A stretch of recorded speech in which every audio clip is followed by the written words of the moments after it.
안녕하세요. 행복한 안식일입니다. 오늘 마운틴뷰 교회에서 이렇게 찬양하고 기도하고 말씀을 나눌 수 있게 되어서 참으로 행복한 안식일인 것 같습니다. 저는 현재 중가주 앞에 프레즈노 올레이션 교회를 섬기고 있는 봉태균이라고 합니다. 제가 어저께 우리 성도님들께도 설명드렸다시피 저는 한국에서 자랐고요. 한국인입니다. 삼육대학교 신학과를 졸업하고 2018년도 2월 달에 졸업을 하고 6월 달에 결혼을 하고 9월 달에 이제 미시간에서 앤드류스에서 공부를 시작하게 되었습니다. 그리고 21년도에 제가 프레즈노 지역으로 올 수 있게 되었습니다. 우리 김구수 목사님하고 변경은 사모님은 저에게 참 감사한 분들인데요. 왜냐하면 제가 처음 미국에 올 때 미국에 너무 오고 싶은 나머지 어제도 설명드렸는데 이 아파트 계약을 제대로 하지 않고 비행기표를 사가지고 미국에 무작정 온 것입니다. 그래서 왔는데 저희들을 위한 아파트가 준비되어 있을 줄 알았는데 지낼 곳이 없는 것입니다. 그때 저희 가정을 거둬주셨던 분들이 우리 김근수 목사님과 사모님이셨습니다. 그래서 지내시던 그 집의 반지하에서 저희가 아파트가 해결되기까지 시간을 보냈던 기억이 있습니다. 아무쪼록 오늘 함께 안식일을 보내고 함께 말씀을 나누고 찬양을 나누고 기도할 수 있게 되어서 참으로 은혜로운 안식일인 것 같습니다. 오늘은 제가 그 크신 하나님의 사랑이라는 말씀의 제목으로 우리 함께 말씀을 나누고자 합니다. 지금 한번 생각해 보시기 바랍니다. 혹시 우리 성도님들께서 한번 생각해 보셨을 때 내가 가장 좋아하는 찬미가는 몇 장인가? 한번 생각해 보시기 바랍니다. 내가 가장 좋아하는 찬미가는 몇 장인가? 딱 떠오르는 찬미가가 있으신지요? 저는 제가 제일 좋아하는 찬미가를 한 장 뽑으라고 한다면 우리가 첫 찬미로 불렀던 찬미가 115장 그 크신 하나님의 사랑입니다. 이 그 크신 하나님의 사랑이라는 찬미는 이 가지고 있는 이 만들어진 내용도 참 아름답습니다. 이 찬미가가 만들어진 과정이 굉장히 은혜로운데요. 프레드릭 레만이라는 목사님께서 만드신 찬양인데 이 프레드릭 레만이라는 목사님은 목회를 하시면서 이 작은 교회를 섬겼던 목사님이셨습니다. 그래서 교회를 섬기면서 또 일도 하셨던 목사님이셨는데요. 하루는 이렇게 어떨 때는 공장에 가서 일을 하기도 하고 어떨 때는 어떤 회사에 들어가서 일을 하기도 하고 열심히 목회와 일을 동시에 했던 목사님이셨습니다. 그래서 하루는 이제 공장에 가서 열심히 일을 하려고 가는데 아내가 싸줬던 이 도시락을 이제 가지고 공장에 가서 일을 하고 점심시간이 되었습니다. 점심시간이 되어서 식사를 하려고 도시락을 딱 펼쳐보니 거기에 쪽지가 있었던 것입니다. 그 쪽지의 내용은 바로 이것이었습니다. 하늘을 두루마리 삼고 넓은 대양을 잉크로 채워도 크신 하나님의 사랑을 모두 기록할 수 없을 것입니다. 아내가 남편에게 써줬던 시인 것이지요. 그 크신 하나님의 사랑 3절에 있는 가사인 것입니다. 저 바닷물을 먹물 삼고 하늘을 두루마리로 하나님 사랑 기록해도 다 묘사할 수 없겠네. 그래서 이 시를 읽고 감동받은 목사님이 종이를 펼쳐서 이 한 찬미가 가사를 써내려가기 시작했습니다. 그래서 만들어진 찬양이 바로 그 크신 하나님의 사랑이라는 것입니다. 이 찬양이 바로 그 크신 하나님의 사랑인데요. 레만 목사님은 비록 어려운 상황을 살고 있었지만 이 예수님 다시 오시는 그날에 우리를 구원하신 하나님의 사랑을 끝까지 찬양하던 목사님이었습니다. 하나님의 사랑은 정말 큰 사랑입니다. 아멘이십니까? 바다가 먹물이어도 우리는 하나님의 사랑을 글로 다 쓸 수가 없는 것입니다. 큰 사랑으로 우리 하나님께서는 우리를, 여기 있는 모두를 사랑하고 계신다는 것입니다. 근데 제가 이 찬미를 부르면서 때로는 이런 생각을 많이 했습니다. 문득 제 마음에 드는 생각이었는데 그것이 무엇이었냐면 내가 과연 이 정도로 가치 있는 사람인가? 우리 하나님께서 그 넓고 크신 사랑으로 나를 사랑하신다는데 내가 과연 그 사랑을 정말 받을 자격이 있는 사람인가? 이런 생각이 들곤 했습니다. 우리는 살아가면서 이 말 정말 자주 합니다. 그렇죠? Is it worth it? 이 말을 정말 많이 해요. 정말 이것이 가치 있는 것인가? 우리는 끊임없이 가치를 추구하며 살아가고 있기 때문에 그렇습니다. 예를 들어서 우리가 열심히 일해서 번 돈으로 무언가를 살 때 우리는 돈의 가치와 그 물건의 가치를 비교합니다. 그렇죠? 이 정도의 돈을 내서 내가 이것을 살 만한가? 이런 고민을 합니다. 그리고 우리는 시간을 사용할 때도 이 가치를 따집니다. 이 정도의 시간을 투자해서 내가 배울 만한 것인가? 라고 고민할 때도 있습니다. 그리고 어떨 때에는 우리가 인간관계 속에서도 가치를 따집니다. 내가 이 사람과 친밀한 관계를 갖는 것이 정말 좋은 것인가? 라고 고민할 수도 있는 것이지요.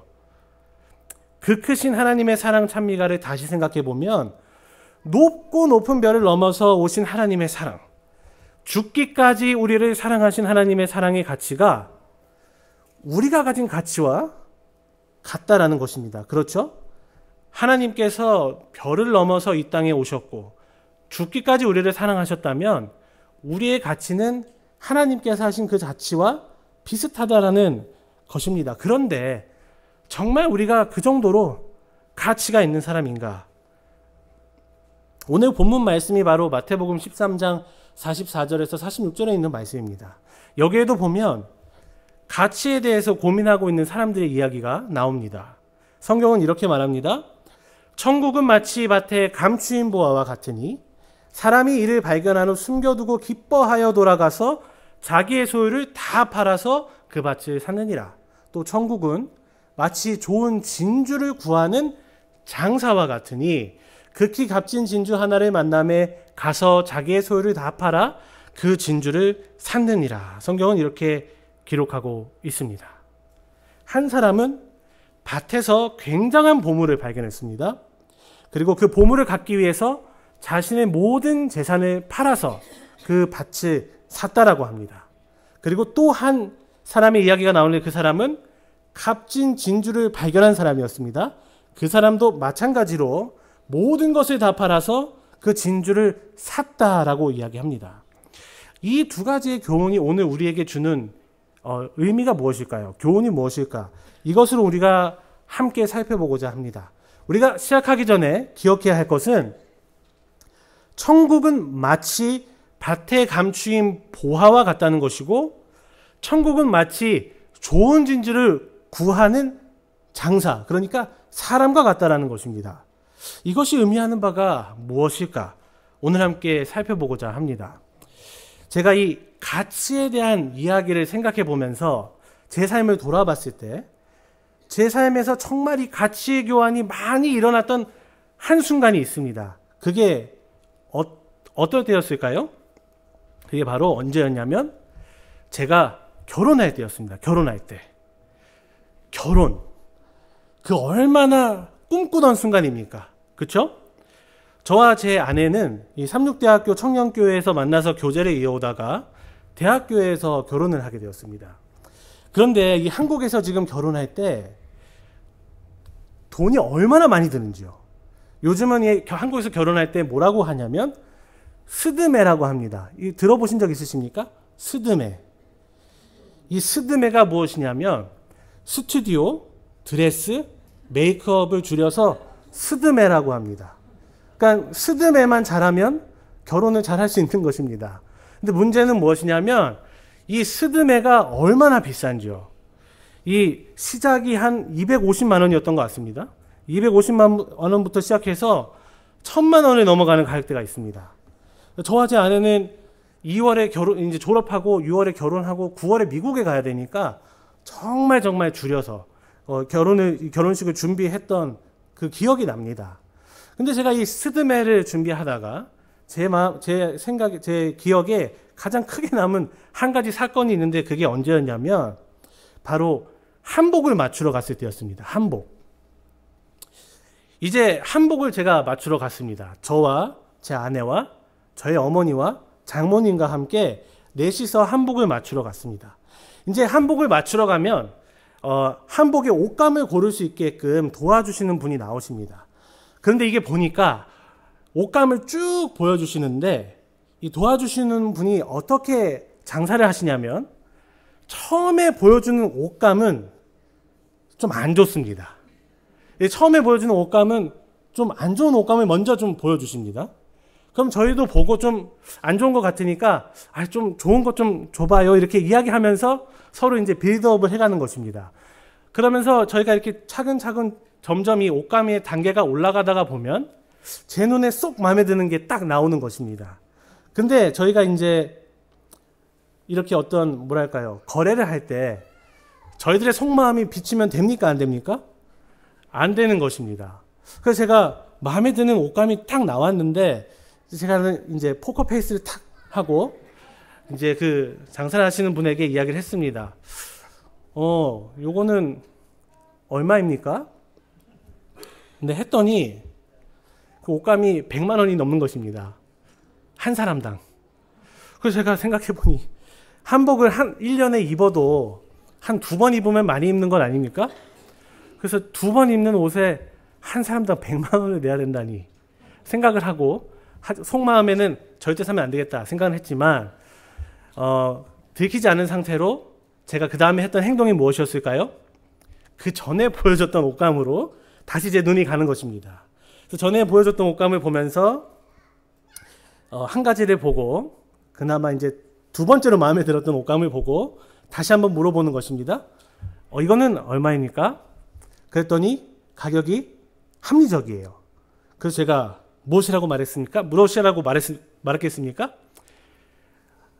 이게 옷감이 좋네요. 이렇게 얘기하는 것입니다. 그러면서 제가 그 옷감을 가지고 저희 가족이 한복을 맞췄던 그 기억이 납니다. 제가 이 한복을 구입하면서 그날 그 제 모습을 보고 제 인생에 아주 큰 영향을 준 교훈을 하나 얻었습니다. 그것이 무엇이냐면 어떤 것의 가치는 값을 내고 사고자 하는 사람에 의해 결정된다는 것입니다. 이해가 되십니까? 제가 만약에 그 100만 원이 넘는 옷감을 살 수 있는 자격이 있었다면 저는 그 옷감을 그 값을 주고 샀을 것입니다. 그러나 저는 그 옷감을 사고 싶은 마음이 없었습니다. 그렇기 때문에 그 옷감에 제대로 된 가치가 있었음에도 불구하고 저는 그 옷감의 가치를 보면서 이건 좀 재질이 별론 것 같은데요, 이 얘기를 하고 오히려 제가 사고자 했던 그 옷감을 보면서 재질이 좋다라고 얘기를 했던 것입니다. 우리 한번 다 같이 읽어볼까요? 어떤 것의 가치는 값을 내고 사고자 하는 사람에 의해 결정된다. 그 옷감이 어떤지에 대해서는 그것을 사고자 하는 사람이 내리는 평가가 가장 올바른 평가인 것입니다. 자, 그럼 우리가 이 말씀으로 다시 한번 돌아가 보겠습니다. 예수님께서는 그 당시 제자들에게 교훈을 설명하실 때 무엇을 사용하셨냐면 비유를 사용하셨습니다. 이 제자들에게 모든 교훈들을 잘 가르치기 위해서 비유를 사용하셨는데 여기 보니 천국은 마치 밭에 감추인 보화와 같으니 라고 기록이 되어 있는 것입니다. 한 사람이 길을 가다가 다리가 걸려서 봤더니 그 땅을 파봤더니 거기에 무엇이 있었다는 것입니까? 이 보화가 있었다는 것입니다. 그래서 우리가 다 아시다시피 감추인 보화의 비유는 하늘의 보화의 가치와 그것을 얻기 위해 들여야 할 노력을 설명한 비유라고 우리가 잘 알고 있습니다. 그런데 많은 사람들이 모든 것을 다 팔고 여기에 우리가 너무 집중한 나머지 이 비유가 가지고 있는 진정한 의미를 우리가 까먹게 됩니다. 저는 우리가 모든 것을 다 팔아야 한다는 이야기를 들을 때 이 비유를 잘못 이해하기 시작했습니다. 이런 생각이 드는 것입니다. 내가 또 하나님을 위해서 어떤 희생을 치러야 하는 것일까? 내가 또 뭘 포기를 해야 하는 것인가? 내가 또 우리 하나님을 위해서 어떤 인생에서 어떤 걸 또 포기해야 하는 것인가? 이런 생각이 자꾸 드는 것입니다. 근데 사실 이런 질문은 이 비유를 이해하기에 도움을 주는 질문이 아닙니다. 이 융겔이라는 신학자가 있는데요. 그가 쓴 바울과 예수라는 책에서 그는 이렇게 말합니다. 그러한 보물에 대해 기뻐하는 자는 이미 결단을 필요로 하지 않는다. 결단은 이미 내려졌다. 발견이 발견자에게 그러한 결단의 수고를 이미 덜어주었다. 발견자의 저 행위는 모든 것을 다 포기하고 다 팔고 그것을 사는 그 발견자의 행위는 뭐라 기록되어 있습니까? 희생이 아니라 당연한 일이다. 다 판다는 것, 다 포기한다는 것은 희생이 아니라 당연하다는 것입니다. 왜 그렇습니까? 밭가는 자가 발견한 보물과 그가 치러야 할 대가의 비교 대상이 되지 않는다는 것입니다. 이 비유는 지금 다 팔았기 때문에 보화를 얻게 되는 것이라고 말하는 것이 아니라 사실은 이 비유의 강조점은 어디에 있냐면 보화의 가치에 있습니다. 우리가 뭔가를 판다는 것에 가치, 중점이 있는 것이 아니라 정말로 남들과 아무 것과도 바꿀 수 없는 그 보화가 있다는 것이 이 비유가 보여주는 중점인 것입니다. 그래서 그 다음에 바로 기록되어 있는 비유도 이것에 대해서 조금 더 서포트하는 이야기가 기록되어 있습니다. 값진 진주도 마찬가지로 어떤 장사가 그 시장 가운데에서 값진 진주를 발견했고 모든 것을 다 팔아서 진주를 샀습니다. 그러니까 이 비유를 통해서 우리가 이해해야 하는 것은 내가 또 무언가를 포기하라고 우리 하나님께서 이 비유를 주신 것이 아닙니다. 이거 포기해라. 저거 포기해라. 이거 팔아라. 저거 다 팔아라. 이 얘기를 하나님께서 제자들에게 설명하기 위해서 주신 것이 아닙니다. 무엇을 말하고 하셨던 것이냐면 감추인 보화가 있고 값진 진주가 있다는 것을 하나님께서 우리 제자들에게 말씀하고자 하셨다는 것입니다. 근데 솔직히 저도 이 비유를 읽으면서 읽을 때마다 내가 또 오늘도 이거 포기해야 되는구나. 내가 또 안식을 지키기 위해서 이것도 포기해야 되는구나. 내가 이렇게 포기하면 언젠가 복 받겠지. 이런 생각을 하면서 제가 이 비유를 읽었던 적이 있습니다. 기도할 때도 하나님 제가 이 안식을 위해서 이것도 포기하고 저것도 포기했습니다. 제가 교회 위해서 이거 포기하고 저거 포기했습니다. 그러니까 복을 내려주세요. 이렇게 기도했던 적이 있습니다. 그런데 우리가 정말 기억해야 할 것은 내가 무언가를 포기하거나 무언가를 했다고 해서 하나님께 무언가 얻는 건 아닙니다. 정말 예수님께서 우리에게 천국을 비유로 알려주시면서 포기해라, 다 팔아라, 이러려고 이 이야기를 저에게 주신 것일까요? 만약 그렇다더라도 그것이 바로 천국이겠습니까? 정말 내가 포기한 것이 많으면 천국에 갈 수 있고 포기한 것이 없다면 천국에 못 간다는 것이 이 비유의 핵심일까요? 제가 엘렌 화이트 여사의 실물 교훈을 읽다가 감추인 보화와 값진 진주의 비유를 읽고 정말 깜짝 놀랐습니다. 실물 교훈은 이 값진 진주의 비유에 이중의 뜻이 있다고 합니다. 두 가지의 뜻. 이렇게 기록합니다. 값진 진주를 구하는 장사의 비유는 이중의 뜻이 있다. 그것은 단지 천국을 찾는 사람들에게 적용될 뿐 아니라 당신의 잃어버리신 유업을 찾으시는 그리스도에게도 적용된다. 값진 진주를 구하는 하늘의 상인이신 그리스도께서는 잃어버린 인류를 값진 진주로 보셨다. 그는 죄로 인하여 더럽혀지고 파멸된 사람에게서 구속의 가능성을 보셨다. 그는 우주의 모든 부유한 것을 모아 진주를 사는데 써버리셨다. 그리고 예수께서는 그 진주를 찾아서 다시 당신의 왕관에 붙이셨다. 지금 이게 무슨 말이냐면 값진 진주를 구하는 장사가 내가 아니라 누구라는 것입니까? 우리 예수님이라는 것입니다. 시장 속에서 값진 진주를 보시고 그 값어치를 제대로 보신 분이 내가 아니라 우리 예수님이라는 것입니다. 길을 가다가 한 땅에서 멈춰서서 땅을 파서 온몸에 흙을 묻히면서 땅을 파서 봤더니 그 안에 감추인 보화가 있었고 그 감추인 보화가 누구였다는 것입니까? 여기 있는 우리 모두라는 것입니다. 내가 그 길을 걷던 사람이 아니고 우리 예수님께서 그 길을 걸으셔다가 감추인 보화를 보셨는데 그 감추인 보화가 의미하는 것이 누구라는 거예요? 우리라는 것입니다. 그래서 우리 하나님께서 모든 하늘의 부유한 것들을 다 버리시고 그것을 사셨다는 거예요. 자크 엘룰이라는 신학자가 이렇게 말합니다. 자유사랑 능력에 대하여라는 책에서 이렇게 말합니다. 창조 세계에서 가장 값비싼 보화는 누구라고 기록합니까? 인간입니다. 하나님에게 인간보다 더 귀한 것은 없습니다.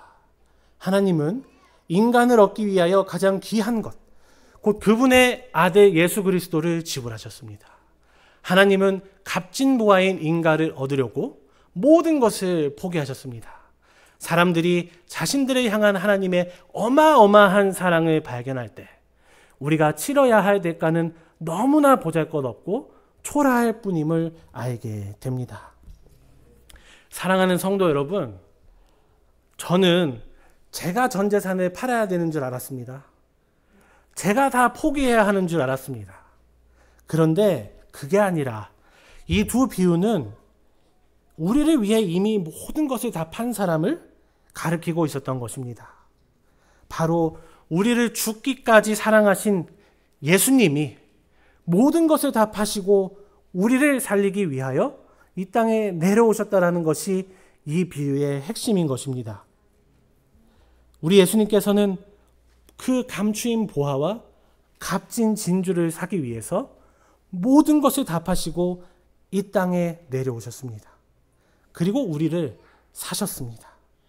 제가 이 실물교훈에 있는 내용을 보고 깨달은 것이 하나 있습니다. 그것이 무엇이냐면 복음은 내가 포기한 것이 아니라 우리 예수님께서 포기한 것에 집중하고 있다는 것입니다. 복음은 내가 버리는 것에 대해서 이야기하는 것이 아닙니다. 복음은 우리 예수님께서 버리신 것에 대해서 이야기하고 있는 것입니다. 내가 포기해야 하는 것을 알게 하는 것이 복음이 아닙니다. 복음은 우리 예수님께서 우리를 위해서 모든 것을 다 버리셨다는 것을 알게 하는 것이 바로 복음인 것입니다. 예수님께서는 모든 것을 다 버리시고 여기 계신 모든 성도님들을 사셨습니다. 그러니까 여러분들은 가치 있는 사람입니까? 아닙니까? 가치 있는 사람들입니다. 때론 우리가 주변을 보면서 이렇게 생각할 때가 있습니다. 내 가치는 참 낮다. 이렇게 생각할 때가 있을지도 모르겠습니다. 저도 이제 막 미국에 정착하고 있는 상황인데 참 많은 이런 생각을 했습니다. 나는 왜 저렇게 좋은 집이 없을까? 나는 왜 저렇게 좋은 차가 없을까? 나는 왜 저런 좋은 직장을 가진 사람들이 없을까? 저는 시간을 왜 못 가졌을까? 나는 왜 돈이 없을까? 나는 왜 뭐가 없을까? 나는 왜 이렇게 사람들이랑 같이 이렇게 비교해보면 내 가치는 왜 이렇게 떨어지는 것처럼 보일까? 저는 지금도 가끔은 제 자신이 정말 형편없고 가치가 떨어지는 사람이라고 느낄 때가 많이 있습니다. 이 목회자로서 예수님 없이는 제가 무슨 가치가 있겠습니까? 미국에 처음 왔을 때 제가 앤드루스에서 이렇게 학교 아파트에서 살 때 새벽 5시부터 아침 9시까지 제가 매일 새벽 알바를 했습니다. 그렇게 제가 새벽 알바를 하면 한 달치 딱 아파트 렌트 값이 나옵니다. 9시까지 일하고 9시부터 학교 공부를 하는 것입니다. 그렇게 1년을 하루하루 살아가다 보면 한국에서 어떤 소식이 들립니까? 제 친구들, 같이 공부했던 친구들이 이제 합회에 채용되어 가지고 일을 시작했다는 것이 들립니다. 그럼 제가 그런 얘기를 들을 때마다 내가 이 미국에 정말 왜 왔나? 미국에 내가 청소하러 왔나? 청소하느냐고 공부도 제대로 못하고 내가 지금 여기서 뭐 하는 것인가? 이런 생각을 제가 얼마나 많이 했는지 모릅니다. 하지만 어떤 것의 가치는 그것을 살 사람에 의해서 결정된다는 것 잊지 마시기 바랍니다. 사랑하는 성도 여러분, 우리 예수님께서 모든 것을 다 버리시고 우리 여기 계신 모든 성도님들을 사셨습니다. 하늘의 우주에 있는 모든 보화를 다 버리시고 우리를 사신 것입니다. 그렇기 때문에 여기 있는 우리 모두는 하늘에 있는 모든 우주에 있는 모든 보화와 같은 가치가 있는 사람들인 것입니다. 우리는 절대 형편없고 가치 없는 사람들이 아닙니다. 여러분들의 가치를 가장 잘 아시는 분이 바로 예수님이기 때문에 그렇습니다. 그리고 그 예수님께서 우리를 사셨기 때문에 그렇습니다. 사랑하는 성도 여러분, 우리는 우주의 모든 만물보다도 가치 있는 사람들입니다. 오늘 우리 예수님의 이 큰 사랑이 우리들의 마음에서 떨어지지 않게끔 되기를 간절히 바랍니다. 지금 이 시간 우리의 삶을 한번 돌아보시기를 바랍니다. 우리가 얼마나 스스로 남들과 비교하며 우리에게 상처를 주었습니까? 얼마나 우리가 우리의 가치를 잘못 평가하였습니까?